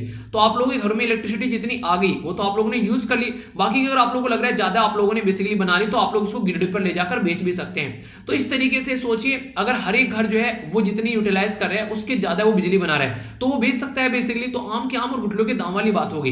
तो इस तरीके से कनेक्टिविटी करने की बात की जा रही है। तो ग्रिड के थ्रू अगर आप लोग कनेक्टिविटी कर रहे हैं, अभी तो मैंने एक घर के बारे में बात की, अगर इस तरीके से काफी लार्ज स्केल पर हम लोग कनेक्ट करके इसको देखने लगे तो आप लोग देखिएगा काफी लार्ज स्केल पर आप लोग यहाँ पर ये कनेक्टिविटी नजर आएगी। काफी लार्ज स्केल पर हम लोग चीजों तक चीजें पहुंचा भी सकते हैं। तो इसके बारे में बात की जा रही है। हमारी कंट्री में ये इंपॉर्टेंट पॉइंट है, थोड़ा ध्यान से सुनिएगा। इंक्रीजिंग और डिक्रीजिंग ऑर्डर में लगाने के लिए भी कई बार आ जाता है किस किस से हमारी कंट्री में एनर्जी जो है वो जनरेट की जाती है। तो थर्मल एनर्जी जो आप लोगों को देखने को मिलेगी नॉर्मली, ठीक है। रिन्यूएबल एनर्जी जो हो गया, सोलर एनर्जी या विंड एनर्जी हो गया, हाइड्रो यानी कि पावर से, और न्यूक्लियर एनर्जी। थर्मल एनर्जी जो है कोयले से बेसिकली क्रिएट की जाती है, और मैक्सिमम हमारे देश में कोयले से ही बेसिकली इलेक्ट्रिसिटी क्रिएट की जा रही है, ठीक है। तो नॉर्मली अगर बात करें तो लिग्नाइट जो कोल है, ठीक है, एंथ्रासाइड जो कोल होता है वो सबसे इंपॉर्टेंट और सबसे बेसिकली सबसे अच्छा कोयला माना जाता है। पर लेकिन यहाँ पर लिग्नाइट काफी लार्ज स्केल पर हम लोग यूज करते हैं, क्योंकि हमारी कंट्री में एंथ्रासाइड जो है वो आप लोगों को देखने को नहीं मिलता है, वो हम लोग को बाहर से लाना पड़ता है, ठीक है। तो रिन्यूएबल एनर्जी जो है यहाँ पर, ये मैंने अभी आप लोगों को बताया, लगभग 21% है। हाइड्रल लगभग 13% है, ठीक है। थर्मल कोयले के बारे में बात करें, थर्मल के बारे में बात करें तो लगभग 64% आप लोगों को देखने को मिलेगा, ठीक है। न्यूक्लियर जो है वो लगभग 2%, और जो बेसिकली गैस वगैरह से यहाँ पर 7%, ठीक है। तो सबसे ज्यादा हो गया यहाँ पर बेसिकली थर्मल वाला, ठीक है। इसके बाद में फिर आप लोगों को रिन्यूएबल वाला, फिर इस तरीके से देखेगा, फिर हाइड्रो वाला, फिर न्यूक्लियर वाला। तो इंक्रीजिंग और डिक्रीजिंग ऑर्डर में आ जाए तो कंफ्यूज आप लोगों को नहीं होना है। अब इंपॉर्टेंट बात, टारगेट भी तो है कुछ, हाँ बिल्कुल टारगेट है भाई। आगे आने वाले टाइम में बेसिकली कोशिश ये की जा रही है कि जो हम लोग कोयले से एनर्जी जनरेट करते हैं, यानी कि थर्मल जो एनर्जी जनरेट करते हैं उसको घटाकर लगभग 75% से 50% तक कम से कम लेकर आ जाए। और दूसरी जो एनर्जी है, जैसे कि सोलर एनर्जी को देखिए काफी ज्यादा बढ़ाने की बात की जा रही है। और अभी हमारा टारगेट भी है, आप लोगों ने देखा ना कि हमारा 2022 तक का जो टारगेट था, कितना टारगेट था हमारा, टारगेट था ना 175 गीगावाट का, जिसमें 100 तो हम लोगों ने सोलर ही बोला था, ठीक है। अभी हमारा टारगेट कितना हो गया, अभी हमारा टारगेट हो गया लगभग 450 गीगावाट का हो गया। कब तक हो गया, ये 2030 तक का हो गया। वैसे बोलते तो इसको 800 के समथिंग भी है यहाँ पर, 800 से भी ज्यादा है, पर लेकिन वो अभी एक्सपेक्टेड है यहाँ पर, उसको अभी यहाँ पर अप्रूव नहीं किया गया है। तो ये एक इंपॉर्टेंट पॉइंट है जो कि आप लोग यहाँ पर याद रख सकते हैं। और इलेक्ट्रिसिटी के लिए हमारे देश में अगर आप लोग बात करेगा, कई सारे और भी स्टेप उठाए जा रहे हैं। सोलर एनर्जी के ऊपर भी काफी लार्ज स्केल पर हम लोग फोकस कर रहे हैं। आखिर नीड क्या है फोकस करने की, अगर मैं आप लोगों से बात करूं, देखिए एक तो सबसे बड़ी हो जाती है एनर्जी सिक्योरिटी। हमारे देश में रिन्यूएबल एनर्जी होगी तो एनर्जी सिक्योरिटी हमारी देखने को मिलेगी, काफी अबेंडेंस मात्रा में है यार, कमी नहीं है भाई साहब। सोलर एनर्जी सोच रहे हैं आप लोग, सूरज कितनी भी एनर्जी ले लो उससे, आप लोगों की कभी यहाँ पर डीजल खत्म नहीं होगा, पेट्रोल खत्म हो जाएगा, मिट्टी का तेल खत्म हो जाएगा, कोयला खत्म हो जाएगा, ठीक है। तो डीजल, पेट्रोल, मिट्टी का तेल सब खत्म हो जाएगा, पर सूरज कभी खत्म नहीं होने वाला है। तो इस तरीके से किसी के ऊपर डिपेंडेंसी ही नहीं है, तो क्यों ना सोलर पैनल लगाओ। इसीलिए मैक्सिमम हम लोगों ने सोलर पैनल के ऊपर फोकस देना स्टार्ट कर दिया। हमारी डिमांड भी अच्छी हो रही है और इकोनॉमिक डेवलपमेंट भी देखने को मिल रहा है। और अगर इलेक्ट्रिसिटी हम लोग सोलर पैनल से लगा रहे हैं तो हमारी कंट्री में खुद हम लोग अपने आप चीजों को क्रिएट करने की कोशिश कर रहे हैं, ठीक है। Cost effective power generation create करने की कोशिश कर रहे हैं, ठीक है। तो यहां पर इस तरीके से आप लोग चीजों को समझ सकते हैं कि अपनी डिपेंडेंसी अपने ऊपर हो गई। अपने ही देश में अगर कुछ बनाएंगे, कोई सोलर पैनल बनाएंगे, कहीं बैटरी बनाएंगे, तो अपने ही देश के लोगों को जो भी मिलेगी, अपने ही देश का डेवलपमेंट होगा। तो ऐसे समझ सकते हैं। तो सोशल डेवलपमेंट भी होगा यहाँ पर एक तरीके से, ठीक है। कई बार पावर कट रहता है, गांव वाले एरिया में बिजली भी नहीं पहुंच पाती है, सोलर पैनल लगा दी, छत के ऊपर काम चल रहा है। क्रोसिन मिट्टी का तेल याद है आप लोग को, लैंप वगैरह लालटेन वगैरह चलाते थे, अभी भी कई सारे एरिया में आप लोग को देखने को मिलती है। तो वो सारी चीजें जो है वो कहीं ना कहीं बहुत ज्यादा नुकसान भी पहुंचाती थी। इवन अगर बात करें तो इंडोर पोल्यूशन भी इनकी वजह से देखने को मिलता, घर के अंदर का वातावरण काफी बेकार हो जाता था, ठीक है। तो इसकी वजह से यहां पर दिक्कतें देखने को मिलती थी। अभी यहां पर उसमें भी इंप्रूवमेंट आप लोगों को देखने को मिल रहा है। सोलर पैनल लगाया, आराम से चकाचक सारी चीजें चल रही हैं। और सबसे ऊपर जो सबसे ज्यादा हा हुल्ला हो रखा है वो है यहां पर इन्वायरमेंट के बारे में। तो इन्वायरमेंट के कंसर्न को भी यहां पर ध्यान में रखकर चीजें जो है वो देखने को मिली। इंपॉर्टेंट एडवांटेज क्या है सोलर एनर्जी के बारे में अगर मैं आप लोगों से बात करूं तो आप लोग देखने को मिलते हैं यहां पर अगर अवेलेबल रहते हैं थ्रू आउट द डे, ठीक है। तो इस तरीके से देख सकते हैं आप लोग। तो एक तरीके से लोड रहता है, डिमांड टाइम अगर बात करें नॉर्मली जो नॉर्मल इलेक्ट्रिसिटी रहती है उसके कंपेयर में आप लोगों को दिक्कतें कम देखने को मिलेगी। सोलर एनर्जी के बारे में अगर बात की जाए तो यहां पर तो एक तरीके से कन्वर्स किया जाता है यहां पर एक तरीके से लॉन्ग लाइफ, एक तरीके से आप लोग बात करें मेंटेनेंस के बारे में, प्रोवाइड कराने की हायर एनर्जी इंफ्रास्ट्रक्चर के बारे में, तो इसके ऊपर थोड़ा सा आप लोगों को चीज देखने को मिलेगी। तो एडवांसमेंट, ठीक है, तो एडवांटेज सॉरी, ठीक है, तो एडवांटेज आप लोगों को देखने को मिलेगा काफी ज्यादा। इसी के साथ में ग्रिड के बारे में बात की जा रही है, नेट मीटरिंग के बारे में बात की जा रही है, फ्रीली अवेलेबल है और एक तरीके से कोई वायरलेस कनेक्शन नहीं करना पड़ता है। जैसे मैंने बोला ना, इलेक्ट्रिसिटी अगर आप लोगों को एक जगह से दूसरी जगह पर ले जानी है तो ये बड़ी बड़ी लाइनें आप लोगों को बिछानी पड़ेगी, ठीक है, नॉर्मली जब जाकर जाएगी।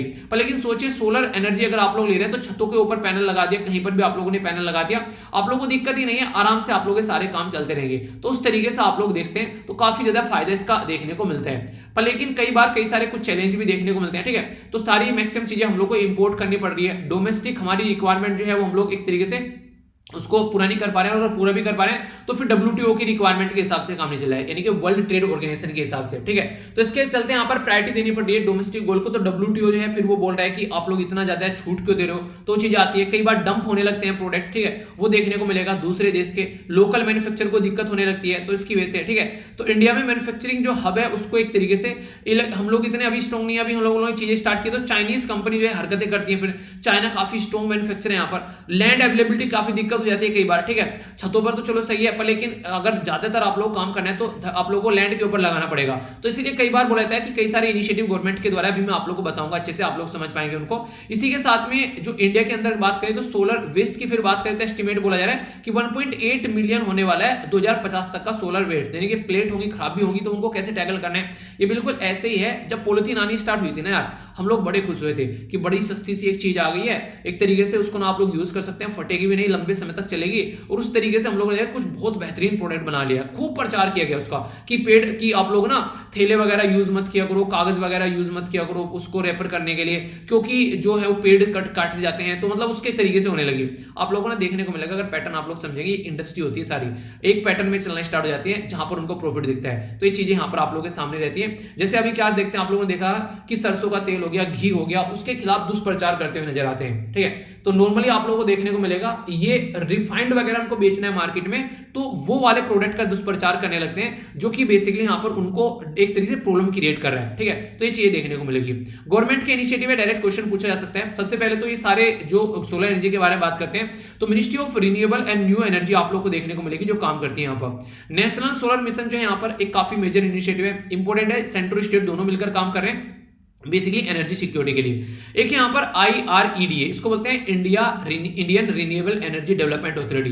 ये एक तरीके से नॉन बैंकिंग फाइनेंशियल इंस्टीट्यूशन हमारे देश में, जो कि कंट्रोल करता है बेसिकली मिनिस्ट्री ऑफ, जो भी यहाँ पर प्रोवाइड करती है कि लोन वगैरह के बारे में बात करें तो रिन्यूएबल एनर्जी के लिए कोई काम करना है किसी को तो उसके लिए लोन वगैरह प्रोवाइड कराया जाता है। तो यहाँ पर ये वाला इंस्टीट्यूशन काम करता है। अगर बात करें रिसर्च एंड डेवलपमेंट कुछ करना है यहाँ पर इस फील्ड में, तो national institute of solar energy आप लोग को देखने को मिलेगा, ये काम करता है, ठीक है। इस्टेब्लिशमेंट ऑफ सोलर पार्क या फिर अल्ट्रा मेजर जो सोलर पावर प्रोजेक्ट लगाए जा रहे हैं, तो उसके बारे में कनेक्टिविटी के लिए यहाँ पर ये इंफ्रास्ट्रक्चर का डेवलपमेंट के बारे में बात करते हैं। इसी के साथ में प्रमोट करना है यहाँ पर कैनाल के ऊपर, जैसे नहीं नदियां होती है तो नदियां तो बेसिकली ऐसी बह रही हैं, ठीक है, उनके ऊपर अगर आप लोगों ने यहाँ पर बेसिकली सोलर पैनल लगा दिए तो कितना फायदा होगा। एक तरीके से उनके अंदर से जो पानी का एक तरीके से नहीं, पानी जो गर्मी की वजह से पानी उड़ जाता है, ठीक है, वाष्प की फॉर्म में बन जाता है, वो भी नहीं होगा, और ऊपर से हम लोग को अलग से लैंड भी नहीं देनी पड़ेगी। तो इसलिए उसके किनारे पर उसके ऊपर भी ढांचागत विकास करने की कोशिश की गई।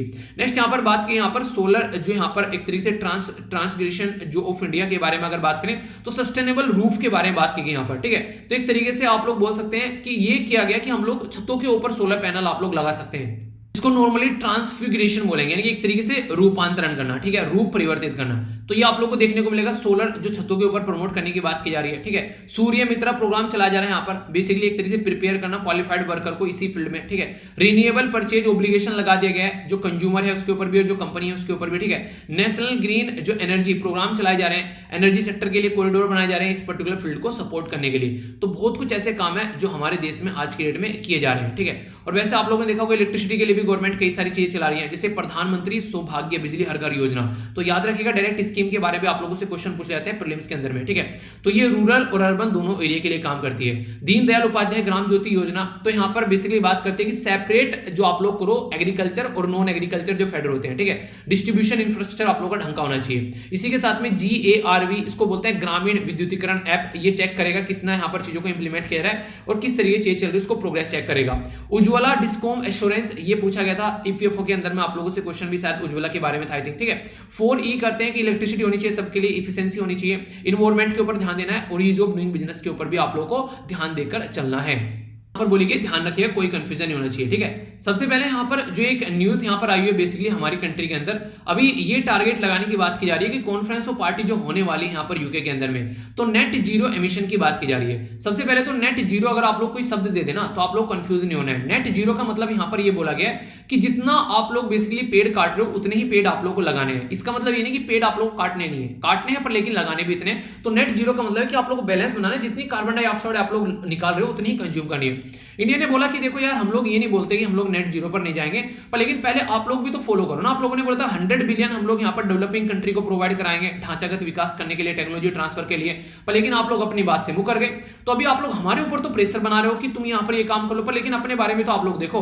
तो जो यहाँ पर 26 ये मीटिंग अभी यहाँ पर हो रही है यूनाइटेड नेशन जो यहाँ पर अभी बात करें यूएन कॉन्फ्रेंस ऑफ पार्टी की ग्लासगो के अंदर में, तो ये आप लोग को देखने को मिली 31 अक्टूबर या फिर 1 नवंबर से यहाँ पर मेन चलेगी यहाँ पर ये।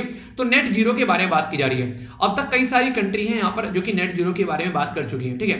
तो टारगेट यहाँ पर कई सारे दे दिए हैं। एक तो आप लोगों को यहाँ पर बेसिकली 2050 तक का बोला जा रहा है कि आप लोगों को ऑल द कंट्री को यहाँ पर एक तरीके से साइंटिस्ट भी यहाँ पर ये कह रहे हैं कि नेट जीरो पर आ जाना चाहिए, तभी आप लोग 1.5 डिग्री सेल्सियस टेम्परेचर को आप लोग कम कर पाओगे, ठीक है। जो कि एमिशन है तभी कम यहाँ पर हो पाएगा, वरना दिक्कतें यहाँ पर देखने को मिलेगी। और फ्रांस जो हो गया, और अभी अगर बात करें जो यूके है वो इसको यहाँ पर भी अनाउंस भी कर चुके हैं, ठीक है। तो ये इसी के बारे में यहाँ पर बेसिकली बात की जा रही है कि कैसे हम लोग को चीजों को लेकर चलना है। तो अभी ऐसी कई सारी चीजें देखने को मिलेगी, अभी आर्टिकल भी आएंगे क्योंकि मीटिंग होगी, तो यहाँ पर इस तरीके की कई सारी चीजें आप लोग को देखने को मिलेगी, ठीक है। तो ये एक पॉइंट है यहाँ पर जिसके बारे में आप लोग आइडिया रख सकते हैं। आगे चलते हैं, यहाँ पर हमारे प्राइम मिनिस्टर साहब के द्वारा बोला गया फेस्टिवल सारे सेलिब्रेट करो, पर लेकिन ध्यान रखना कोविड-19 अभी खत्म नहीं हुआ है, ठीक है। और इसी के साथ में देखिए जब आप लोग यहाँ पर बात करते हैं ना, कई बार हमारे कई सारे ऐसे कि कांवड़ यात्रा हो गई थी, ठीक है, ईद सेलिब्रेट किया गया था, ठीक है। इसी के साथ में जैसे कि दुर्गा पूजा वगैरह आप लोग को देखने को मिली। तो बहुत सारे फेस्टिवल यार हमारे देश में सेलिब्रेट करते हैं बड़े ही प्यार से हम लोग, पर लेकिन इंपॉर्टेंट क्या है, अगर फेस्टिवल के चलते चलते यहाँ पर हमारा कोरोना जो है बेसिकली बढ़ना स्टार्ट हो गया, तो आप लोग देख सकते हैं इसी के चलते सुप्रीम कोर्ट ने कुछ प्रतिबंध लगाए थे। तो उसके बारे में आप लोग याद रखिएगा। 130 करोड़ की आबादी का देश है हमारा, 100 करोड़ को हम लोग अभी यहाँ पर सिंगल डोज बेसिकली हम लोग प्रोवाइड करा चुके हैं। तो इसके चलते अभी मौका यह है कि हम लोग कैसे इसको कोरोना को हराएं यहाँ पर। तो यहाँ पर अगर नहीं हरा पा रहे हैं तो आप लोग को बात करेंगे। तो पार्ट जब थर्ड में आप लोग जाएंगे फंडामेंटल राइट के अंदर में, तो आर्टिकल 12 से लेकर आर्टिकल 35 तक फंडामेंटल राइट देखने को मिलते हैं। आर्टिकल 21 जो है वो राइट टू लाइफ के बारे में बात करते हैं। तो राइट टू लाइफ पहले आ जाता है जब आप लोग बात करें राइट टू रिलीजन। अगर आर्टिकल 25 में आप लोग जाएंगे तो बोला यह गया था यहाँ पर कि आप लोगों से पटाखे नहीं पटकाने, दीपावली के टाइम पर ये बातें बोली जाती है। तो ये मानते हैं कि राइट टू लाइफ पहले आ जाता है, राइट टू रिलीजन के बाद में अपने फेस्टिवल सारे सेलिब्रेट करो, पर लेकिन जान है तो जहान है। तो दोनों आर्टिकल में कंपेयर करके कई सारे अभी डिसीजन सुप्रीम कोर्ट का है। तो दोनों आर्टिकल ये याद रखिएगा, इंपॉर्टेंट क्वेश्चन आप लोगों से बन सकता है एग्जाम के अंदर में, ठीक है। तो ये इंपॉर्टेंट है, ये काफी इंटरेस्टिंग न्यूज है, इसके ऊपर जल्दी ही आप लोगों को एडिटोरियल देखने को मिल सकता है। बेसिकली बात की जा रही है सीबीआई के बारे में। सीबीआई जो है वो सेंट्रल के हाथ में एक पावर होती है, एक तरीके से ऑथोरिटी होती है, पर लेकिन अगर सीबीआई को स्टेट के अंदर जाना है तो उसको यहाँ पर परमिशन लेनी पड़ेगी स्टेट गवर्नमेंट से। पर लेकिन बोला यह गया जब कोई हाई कोर्ट बोले अगर चेक करने के लिए कि भाई साहब यहाँ पर एक तरीके से जब पोस्ट पोल यहाँ पर वायलेंस हुए बेसिकली वेस्ट बंगाल के अंदर में, तो हाई कोर्ट के द्वारा बोला गया कि सीबीआई को ये मैटर जो है वो ट्रांसफर किया जाए। तो वेस्ट बंगाल गवर्नमेंट जो है वो नहीं कह रही है कि यहाँ पर इसको अलाउ किया जाएगा सीबीआई को। क्यों?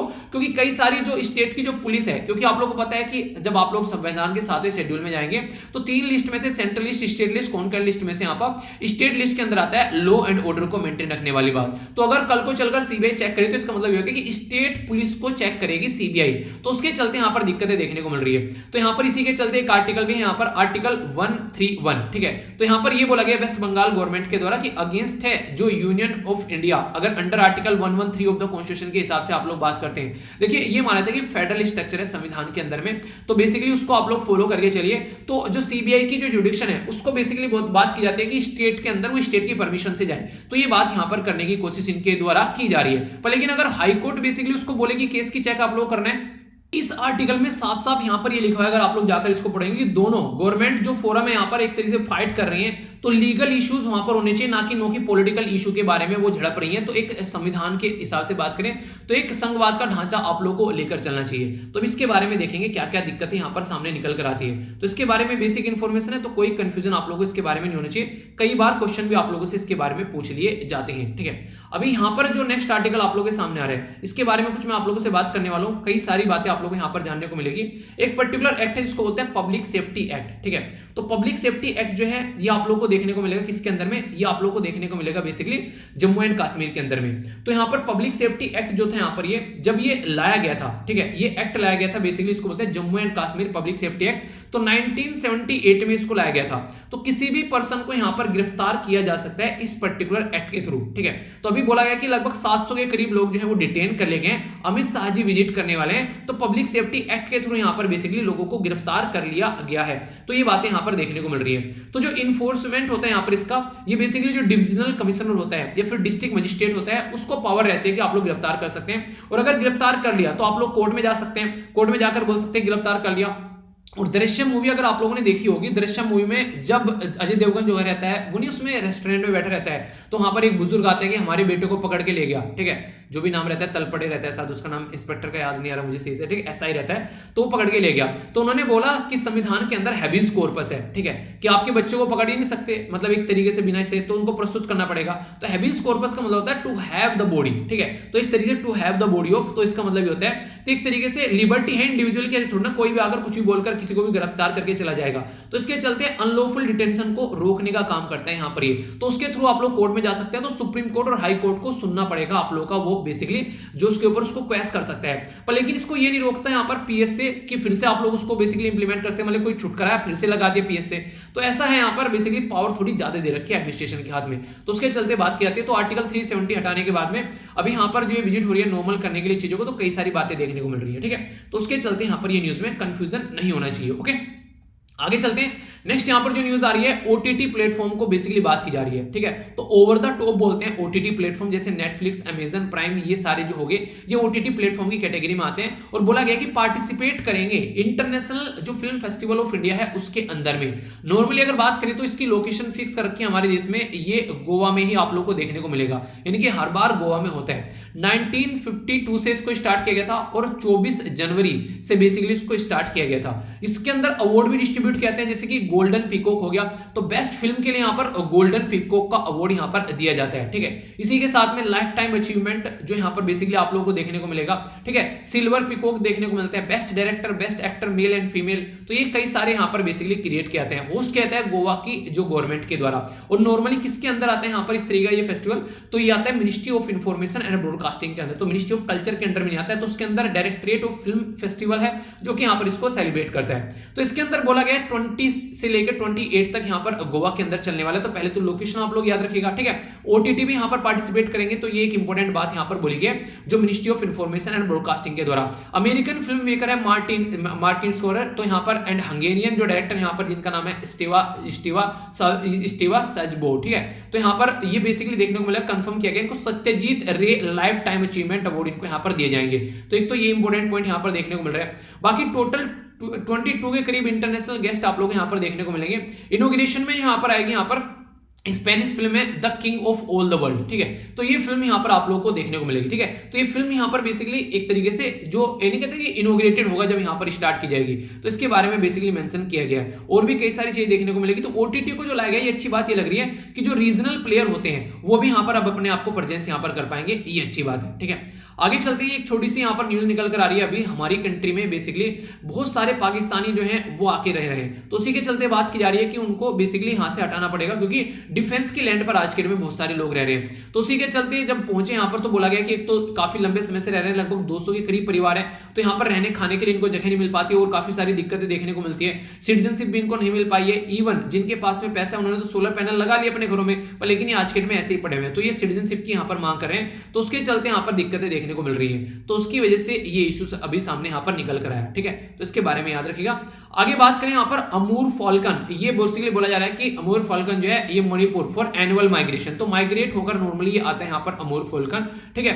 तो इसके बारे में बेसिकली बात की जा रही है। तो काफी लंबी विजिट कर आता है नॉर्मली चाइना, रसिया, लगभग 30,000 किलोमीटर के करीब बोला जाता है ये यहाँ पर आता है, ठीक है। कहां पर? मणिपुर के अंदर में। तो इसके बारे में कुछ बातें करूं तो अमूर फॉल्कन जो है यहाँ पर अगर बात करें इसके बारे में, तो वर्ल्ड में लॉन्गेस्ट ट्रेवल करने वाला आप लोगों को यहाँ पर ये प्राणी देखने को मिलेगा, जो नॉर्मली बेसिकली यहाँ पर हमारे देश में भी निकलकर आप लोगों के सामने आए। तो साइबेरियन और नॉर्थ चाइना में देखने को मिलता है, 22,000 से 30,000 किलोमीटर की यात्रा करके आता है। और यहाँ पर ये एक रिवर है, याद रखिएगा, जो बिटवीन रसिया और चाइना के, जिसका नाम है अमूर। तो इस रिवर के नाम पर इसका नाम रखा गया है। नागालैंड में भी कई बार आप लोगों को देखने को मिलेंगे, जैसे कि यहाँ पर इसका नाम याद रखिएगा, ये यहाँ पर डोवांग लेक, ठीक है। तो नागालैंड के अंदर में तो बेसिकली ये कई बार अमूर फाल्कन आप लोगों को यहाँ पर भी देखने को मिलते हैं। और नागालैंड जो है बेसिकली इसको यहाँ पर falcon capital of the world भी बोला जाता है। अगर इंटरनेशनल यूनियन जो हम कंजर्वेशन नेचर के हिसाब से बात तो लीस्ट कंसर्न की कैटेगरी में आता है। और हमारी कंट्री में इसको प्रोटेक्ट किया जाता है Indian wild life protection act 1972 के हिसाब से और कन्वेंशन ऑन माइग्रेटरी स्पीसीज के हिसाब से भी, ठीक है। तो ये बेसिक चीजें, इसके बारे में आप लोग आइडिया रख सकते हैं। बाकी अगर बात करें तो जम्मू एंड कश्मीर के अंदर जो भी झड़पें देखने को मिल रही है, तो उसकी वजह से कई सारे लोगों को यहाँ पर अभी अरेस्ट कर लिया गया है। और ये काम कौन कर रहा है? ये काम कर रहा है एनआईए, ठीक है। तो नेशनल जो इन्वेस्टिगेशन टीम है हमारे देश की, बेसिकली उसके द्वारा यहाँ पर ये काम किया जा रहा है। तो उसके बारे में यहाँ पर बातें की जा रही है। तो एनआईए जो होता है नेशनल इन्वेस्टिगेटिंग एजेंसी है, तो क्राइम जो है, टेररिज्म, उनको सबको रोकने का काम करती है। 2008 में ये बॉडी हमारे देश में बेसिकली बनाई गई थी, ठीक है, ताकि इन्वेस्टिगेट कर सके इन सब चीजों के ऊपर। स्मगलिंग वगैरह वो सारे केस भी देखने को मिलता है। हेडक्वार्टर न्यू दिल्ली में, बाकी हैदराबाद, गुवाहाटी, कोची, मुंबई और इसी के साथ में कोलकाता, रायपुर, जम्मू के अंदर भी आप लोगों को देखने को मिलेगा इसके बेसिक सेंटर, ठीक है। तो इंडिपेंडेंट तरीके से काम करती है और इसी के साथ में यहाँ पर काफी अच्छे से कोशिश करती है कि हमारी कंट्री में टेररिस्ट वगैरह एक्टिविटी उनको बेसिकली कंट्रोल किया जा सके। अमेंडमेंट किया गया था 2019 में, काफी ज्यादा न्यूज में थी, क्योंकि सिंगल पर्सन को टेररिस्ट का करार देने की बात की गई। क्यों? क्योंकि देखिए, अगर किसी ऑर्गेनाइजेशन को टेररिस्ट बोला तो ऑर्गेनाइजेशन ने नाम चेंज कर लिया, तो सिंगल पर्सन एक तरीके से बोला गया उसको टेररिस्ट का करार यहाँ पर दिया जाए। साइबर सिक्योरिटी के फील्ड में भी यहाँ पर काम करने की बात की गई, ठीक है। तो कई सारे एरिया में काम करती है देश में सिक्योरिटी को बनाए रखने के लिए। तो ये कुछ इसके बारे में बात है, ठीक है। तो पता होना चाहिए, हल्का सा आइडिया रखेगा। तो बाकी तो यहाँ पर इसके बारे में मुद्दा है। आगे चलते हैं पेट्रो टैक्स, यानी कि हमारे देश में जो पेट्रोलियम के ऊपर इतना बड़ा टैक्स देखने को मिला, जिसकी वजह से काफी महंगा हो गया। तो बोला यह जा रहा है कि आज के डेट में यही प्रॉब्लम है जिसकी वजह से हमारे देश में ये दिक्कतें निकल कर आ रही है। यानी कि हम लोग जो कोविड-19 की दवाई प्रोवाइड करा रहे हैं ना, वो यहीं से निकल कर आ रही है। ये बातें यहाँ पर बोली जा रही है, यानी कि ऐसा नहीं है कि यहाँ पर कहीं से हमारे पास में पेड़ पर पैसे उग रहे हैं, ठीक है। तो ये चीजें, बाकी हमने अपना ब्रह्मोस जो है वो लाइन ऑफ एक्चुअल कंट्रोल के आसपास में ले जाके रख दिया है चाइना को टैकल करने के लिए। तो देखते हैं सोल्यूशन क्या निकल के आता है। आगे बात करें तो इंडिया और यूके में ये मीटिंग चल रही है, बेसिकली ट्रिप यहाँ पर देखने को मिल रही है यूके की फॉरेन मिनिस्टर की, अच्छी बात है। यहाँ पर बात की जा रही है, अभी आप लोगों को देखने को मिला हमारी कंट्री में पहले आर्मी, एयरफोर्स और नेवी सबके अलग अलग चीफ होते थे, अभी चीफ ऑफ डिफेंस स्टाफ बना दिए बिपिन रावत साहब। तो आगे चलकर उसी के एरिया में आगे काम करने की बात की, सिनर्जाइज करने की कोशिश की जा रही है, ताकि और भी अच्छे लेवल पर इंटीग्रेट किया जा सके तीनों कमांड को। तो उसी के लिए अभी काम जो है वो चल रहा है, ये बात यहाँ पर बोली जा रही है। यूएसए ने बोल दिया ताइवान को डिफेंड करेंगे अगर चाइना हरकतें करेगा, ठीक है। तो ये बोले है यूएसए के द्वारा। तो ये आगे आने वाले टाइम में और बड़ा इशू बनने वाला है, ठीक है। तो आगे आर्टिकल को और अच्छे से डिस्कस करेंगे इसको, क्योंकि कई सारे इशू भी आप लोगों को इसके बारे में देखने को मिलने वाले हैं। हालांकि मैंने एक और भी आप लोगों को दिया था, पर फिर से आर्टिकल आने वाले हैं जल्दी, यहाँ पर इसके बारे में डिस्कस जरूर करूंगा फिर से, ठीक है। तो टेंशन मत लेना, इसको अच्छे से कवर करेंगे, ओके। 43 कंट्री जो है यहाँ पर बोला जा रहा है कि चाइना को बोल रही है कि जो उघर राइट है, जो उघर कम्युनिटी है, उनको राइट आप लोगों को बेसिकली ध्यान रखना है। कहां पर? ये जिंगजियान वाले रीजन में आप लोगों को देखने को मिलेंगे। तो ये अपनी प्यारी कंट्री होगी, इसके बस ऊपर हमसे कनेक्ट करता है, जो कि ये रीजन है। यहाँ पर मुस्लिम माइनॉरिटी कम्युनिटी रहती है, जिसके ऊपर चाइना जो है बहुत ज्यादा अत्याचार करता है, जिसकी वजह से यहाँ पर ये बार बार न्यूज में रहते हैं। तो इसके बारे में आप लोग आइडिया रख सकते हैं। क्वेश्चन कई बार आप लोगों से पूछ लिए जाते हैं, ठीक है। तो मैंने आप लोगों से यहाँ पर क्वेश्चन पूछा था ये पब्लिक अकाउंट कमेटी के बारे में, तो ये काफी इंपॉर्टेंट क्वेश्चन है और ऐसे भी दूंगा आप लोगों को और इसी के साथ में आंसर राइटिंग क्वेश्चन भी दूंगा। टेलीग्राम पर जाकर आप लोगों को मिल जाएगा वो, ठीक है। तो आप लोग उनको जरूर अटेम्प्ट कीजिएगा और फेसबुक पर भी मिल जाएगा, ओके। तो उसको आप लोग जरूर देखिए और भी जो ऑब्जेक्टिव टाइप क्वेश्चन दूंगा उसको भी आप लोग अटेम्प्ट जरूर कीजिएगा, ठीक है। तो पब्लिक अकाउंट कमेटी के बारे में अगर बात करें, ऑडिटिंग और इसी के साथ में यहाँ पर जो एक्सपेंडिचर है उसके ऊपर फोकस करती है कमेटी। जैसे पब्लिक अकाउंट कमेटी होगी, एस्टिमेट कमेटी होगी और कमेटी ऑन पब्लिक अंडरटेकिंग हो गई, ये आप लोगों को यहाँ पर देखने को मिलती है। तो एक तरीके से एग्जामाइन करती है audit report controller and auditor general of India की भी। इंपॉर्टेंट बातें क्या है, अभी 2021 में इसको 100 साल पूरे हो रहे हैं, 22 मेंबर है इसके अगर बात कीजिए, कोई मिनिस्ट्री इसका मेंबर नहीं बनता है और 1 साल के लिए आप लोगों को टाइम ड्यूरेशन देखने को मिलेगा। अभी यहाँ पर ये भी बोल देंगे कि अपोजिशन की पार्टी से यहाँ पर एक तरीके से जो चेयरपर्सन रहेगा इसका, तो ये भी बातें यहां पर बोली गई है और कैग की रिपोर्ट का एग्जामिन करने का काम यहां पर करती है। तो अगर क्वेश्चन आप लोग देख पा रहे हैं तो 1921 में बनाएंगे, बिल्कुल सही स्टेटमेंट है। चेयरमैन जो होता है यहां पर एक तरीके से बिलोंग करता है मेन अपोजिशन पार्टी से, दूसरी स्टेटमेंट भी यहां पर सही होगी। बोला गया टेन्योर जो रहता है वो 2 साल रहता है, तो तीसरी स्टेटमेंट यहां पर गलत होगी। तो आंसर क्या होगा, फर्स्ट और सेकंड लाइन के आंसर यहां पर सी हो गया। तो ये कंफ्यूजन आप लोगों के माइंड में नहीं होना चाहिए। तो इस तरीके से आंसर आप लोगों को देखा आप लोगों ने, ठीक है। तो ये था टोटल आज का डिस्कशन। मैं आशा करता हूं शानदार तरीके से आप लोगों ने इसको एंजॉय किया होगा। अगर रियलिटी में एंजॉय किया है तो यहां से जाकर आप लोग इसको पीडीएफ को डाउनलोड कर लेना और फीडबैक जरूर देना, लाइक या डिसलाइक कर आप लोग बता सकते हैं, ठीक है। तो इसी तरीके से एंजॉय करते रहिए, अपनी लाइफ को और अपना ध्यान रखिए। तो नेक्स्ट लेक्चर में मिलता हूं, तब तक के लिए जय हिंद।